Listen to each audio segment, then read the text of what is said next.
নমস্কাৰ বন্ধু বান্ধৱীসকল, আজি মই পুনৰ আহিছোঁ আপোনালোকৰ ওচৰলৈ যে আজি আমি অনুপাতৰ বিষয়ে আলোচনা কৰিম। তো তিনিটা অংক লৈছোঁ। প্ৰথমতে অনুপাত মানে কৈ লৈছোঁ কি যে অনুপাত দুটা ৰাশি অনুপাত, সাপোজ এটা এ এটা বি, তো এই ৰাশি দুটা অনুপাত হ'ব এ অনুপাত বি, আৰু এইটোক আমি কেনেকৈ লিখোঁ, এইটোক আমি হৰ বুলি ভাবোঁ, আৰু মানে এইটোক আমি লগ বুলি ভাবোঁ, আৰু এইটো হৰ বুলি ভাবোঁ। তাৰমানে এ অনুপাত বি মানে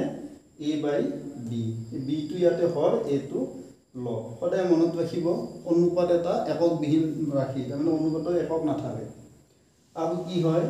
যে অনুপাত সদায় একে ৰাশিৰ মাজতহে হয়, মানে আপোনাৰ 10 টকা আৰু 20 টকা এই দুটাৰ মাজতহে অনুপাত হ'ব। কিন্তু আপোনালোকে 10 টকা আৰু 10 পইচাৰ মাজত অনুপাত উলিয়াব নোৱাৰে। আপোনালোকে পইচাটো অনুপাত মানে টকাত লৈ যাব লাগিব, তেতিয়াহে অনুপাত পাওঁ আমি। বা আপোনালোকে 1 কেজি আৰু 1 গ্ৰামৰ অনুপাত ওলাব নোৱাৰে। আপোনালোকে 1 কেজি 1 গ্ৰামটো আকৌ কি হয়, 1 গ্ৰামটো 1 কেজিত লৈ যাব লাগিব, নহ'লে 1 কেজিটো গ্ৰামত আনিব লাগিব। ঠিক আছে। তো এতিয়া চাব যে আমি অনুপাত সদায় গম পালোঁ যে অনুপাত এককবিহীন ৰাশি, আৰু অনুপাত মানে বেলেগ একো নহয়, অনুপাত মানে ভগ্নাংশ। ঠিক আছে। তো এতিয়া চাব যে আমি দ্বিগুণানুপাত পাম। দ্বিগুণানুপাত মানে কি? দ্বিগুণানুপাত মানে হৈছে সাপোজ এ অনুপাত বি, তো ইয়াৰ দ্বিগুণানুপাত হ'ব এ পূৰণ এ অনুপাত বি পূৰণ বি, অৰ্থাৎ এ স্কুৱেৰ অনুপাত বি স্কুৱেৰ। এইটো হৈছে এ আৰু বিৰ দ্বিগুণানুপাত। ঠিক আছে। তো সেনেকৈ আপোনালোকে ত্ৰিগুণানুপাত পাব। ত্ৰিগুণানুপাত মানে কি যে এ কিউব অনুপাত বি কিউব, এইটো এ বিৰ ত্ৰিগুণানুপাত, এইটো ত্ৰিগুণানুপাত। ঠিক আছে। তো এতিয়া চাব যে আমি এ বি চি ডি, আমি চাৰিটা যদি ৰাখিলোঁ এ বি চি ডি, তো এইকেইটাক আমি মানে অনুক্ৰমিক এ বি চি ডিক আমি অনুপাতত মানে সমানুপাত বুলি কওঁ যদিহে আমাৰ এ বাই বি সমান চি বাই ডি হয়। তো এ বি চি ডি সমানুপাতিক হ'ব যদি এ বাই বি সমান চি বাই ডি হয়। ঠিক আছে। তাৰপিছত চাব যে এ বি চি আমাৰ সমানুপাতত থকা বুলি ক'ম, এ বি চিক আমি সমানুপাতত থকা বুলি ক'ম যদি এ বাই বি সমান বি বাই চি হয়। ঠিক আছে। এই বিটোক মাজৰ পদ বুলি কয়, এ বি চি সমানুপাতত থাকিব যদি এ বাই বি সমান বি বাই চি। 3টা পদ হ'লে আৰু 4টা পদ হ'লে এ বাই বি সমান চি বাই ডি। ঠিক আছে। তো এইখিনি বস্তু অলপ মই আলোচনা কৰিলোঁ। তো এতিয়া আমি প্ৰথম অংকটো চাওঁ, দেৰি নকৰোঁ। ঠিক আছে। তো প্ৰথম অংকটো কি আছে যে 6a সমান 4b সমান 9c হ'লে a অনুপাত b অনুপাত c মান হ'ব। তো এনেকুৱা অংক আহিলে আমি কি কৰিম? বেলেগ একো কৰিব নালাগে। আপোনালোকে এৰ লগত কি পূৰণ হৈ আছে, বিৰ লগত কি পূৰণ হৈ আছে, আৰু চিৰ লগত কি পূৰণ হৈ আছে চাই লওক। কি আছে এৰ লগত 6, বিৰ লগত 4, চিৰ লগত 9। তো 6, 4, 9। তো আপোনালোকে কি কৰিব, এই ৰাশি এই 3টা পদৰ মানে লসাগুটো উলিয়াই ল'ব। একদম সহজ নিয়ম। তো আমি লসাগুটো উলিয়াই ল'ম। লসাগুটো কি হ'ব, 2 3 গুণ 6, 2 2 গুণ 4, এইটো 9টো 9 থাকিব, 3 1 গুণ 3, 2, 3 3 গুণ 9, এইটো 1 2, 3 1 গুণ 3, এইফালে 2 দি দিলে 1 1 1। তো 2 3 গুণ 6, 6 3 গুণ 18, 18 গুণ 37। তাৰমানে এই 3টা পদৰ লসাগু কি হ'ল, 37 হ'ল। ঠিক আছে। তো এতিয়া আপোনালোকে চাওক যে এইকেইটাৰ লগত কি কি পূৰণ দিলে 36 হ'ব, মানে 6ৰ লগত কি পূৰণ দিলে 36 হ'ব, 6 দিব লাগিব, 6 6 36। ইয়াৰ লগত কি পূৰণ দিলে 36 হ'ব, 9 দিব লাগিব, 4 × 9 36। আৰু ইয়াৰ লগত কি দিব লাগিব, 4 দিব লাগিব।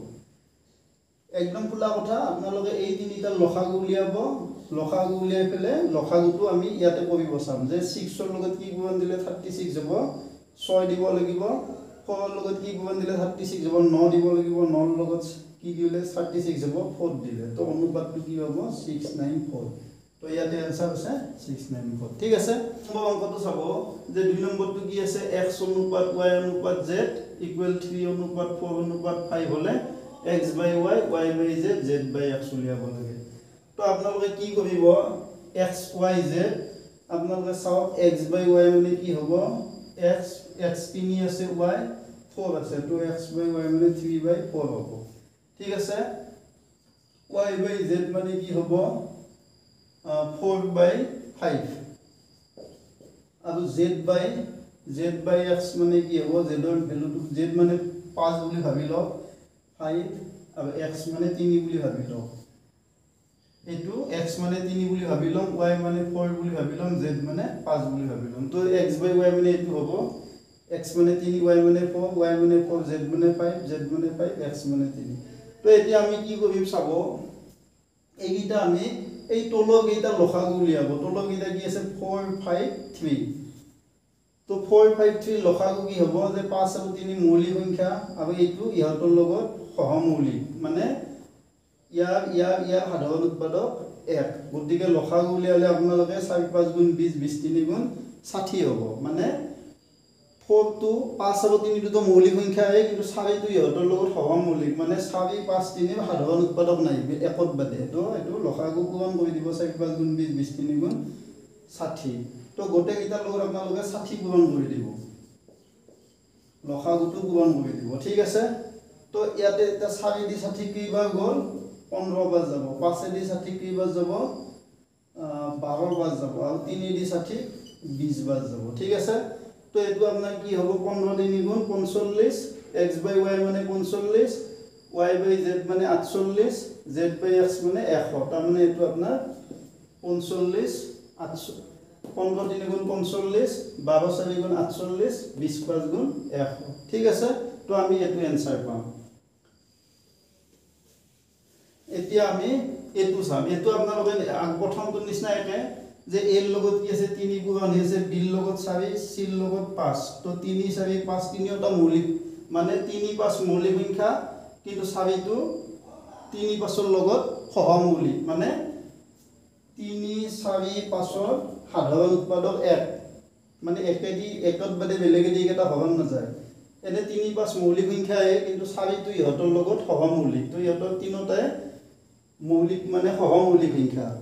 3 5 টো মৌলিক কিন্তু 4 টো 3 5 ৰ লগত সহমৌলিক ঠিক আছে তো গসাগুলৈ গেলে পূৰণ কৰি দিব 3 পূৰণ 4 পূৰণ 5 3 4 গুণ 12 12 5 গুণ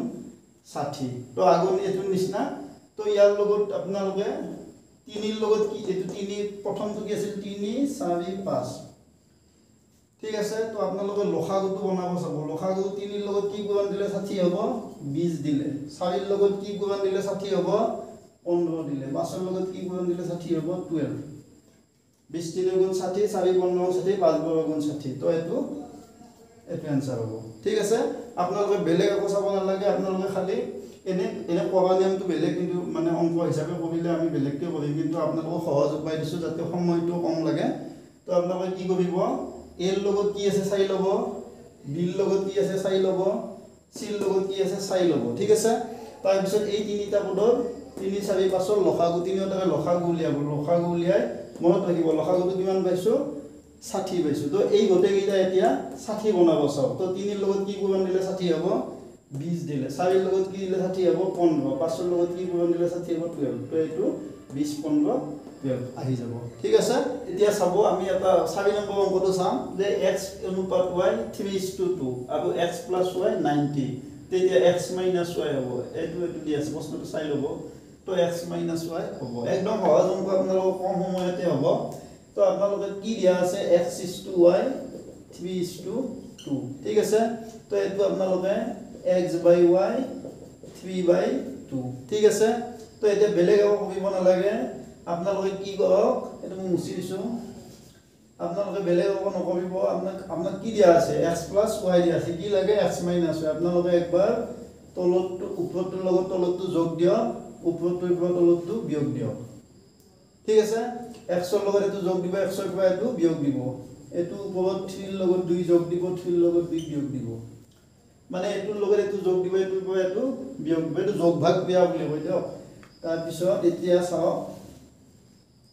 এতিয়া আপোনালোকৰ x + y মানে 90 দিয়া আছে এটো মান কিমান দিছে 90 দিয়া আছে এটো লাগে আমাক আৰু এটো 3 2 5 3 2 গলি 1 তলত আছে লিখিলে কথা নাই ঠিক আছে এটো আমি লিখি দিছো তথাপিতো ঠিক আছে তো এতিয়া চাও ঠিক আছে এতিয়া চাও এটো মই প্ৰশ্নটো অলপ মুছি দিছো চাও তো এটো আপোনালোকে মানে কোনা কোনিকে পূৰণ কৰক 1 * 90 90 হ'ব আৰু এটো 5x - y এটোৰ লগত এটো পূৰণ এটোৰ লগত এটো 90 ঠিক আছে তো এটা x - y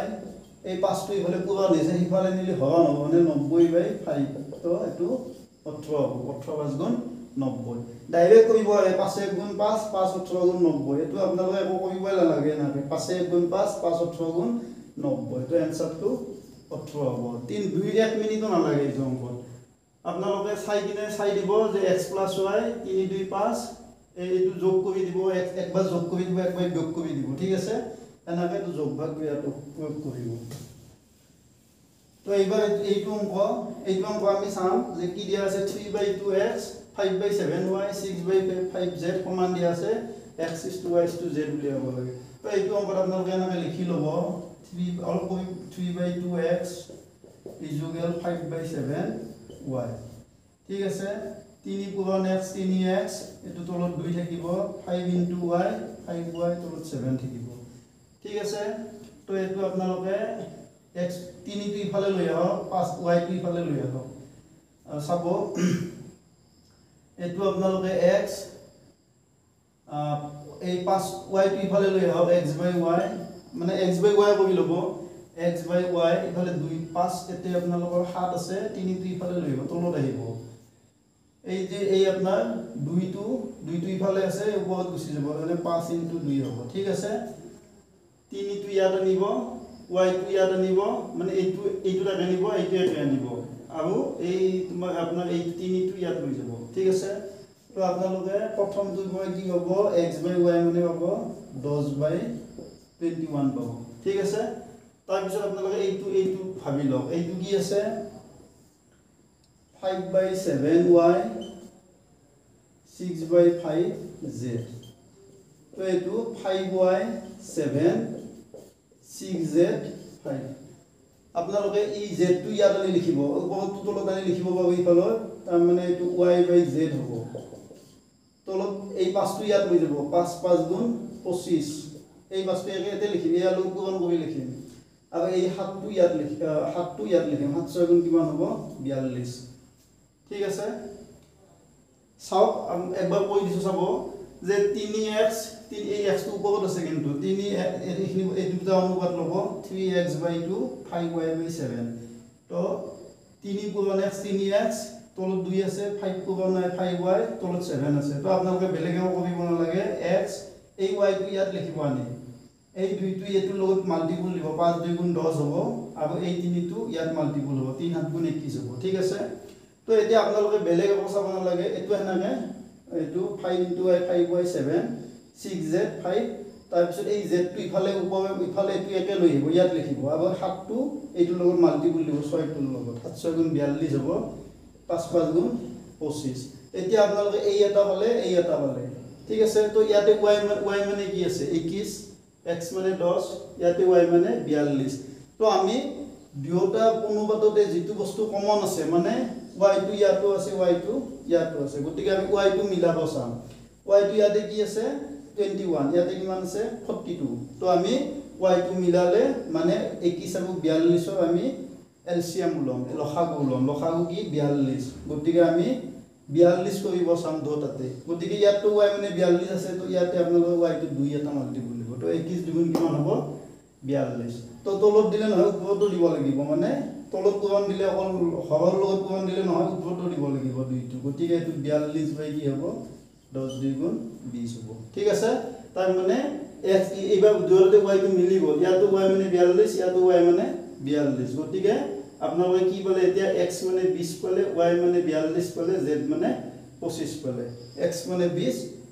y মানে 42 z মানে 25 ঠিক আছে তো নিশ্চয় আশা কৰিছো আপোনালোকে ভিডিওটো চাই ভাল পাইছে গতিকে যদি ভাল পাইছে মই ভিডিওটো শেয়াৰ কৰিব লাইক কৰিব আৰু কমেন্ট কৰিব আৰু চেনেলটো সাবস্ক্ৰাইব কৰিব ধন্যবাদ